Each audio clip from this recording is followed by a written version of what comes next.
Google Cardboard is a device that will enable you to view virtual reality films the way they were intended to be watched. Just like with any other platform, films you can view using Google Cardboard are created with a wide variety of content, appropriate for a variety of ages and audiences. Therefore, McIver's Grant Public Library recommends this item be used with adult supervision. In addition, we recommend that you take frequent breaks while using cardboard. If you experience nausea, discomfort, eye strain, or disorientation, immediately discontinue using cardboard. Do not use cardboard while driving, walking, or otherwise by being distracted from real-world situations that prevent you from obeying traffic or safety laws. Do not operate or drive heavy machinery immediately after using cardboard if you feel impaired or disoriented. If you have had or could be prone to seizures, consult a doctor before using cardboard. When you check out Google Cardboard from the library, it will be folded for storage.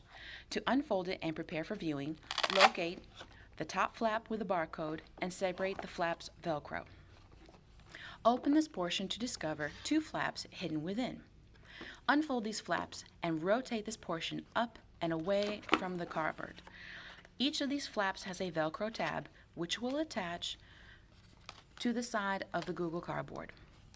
Once you have connected this, you will have a viewer portion of the cardboard that will be held against your forehead as you watch your virtual reality film. Next, you will need to have a virtual reality platform app installed on your smartphone. There are many to choose from. Two apps that we like are Google Cardboard and Within. Once your app is opened and you have selected and begun a film, insert your smartphone into the front of Google Cardboard, screen side of your phone against the lens of the Google Cardboard. Bring the flap up and over your phone, securing the tab again so that your smartphone is sandwiched inside the Google Cardboard. Instructions provided by the app you have chosen should appear on your phone screen once you bring cardboard up to your face and look through the viewer.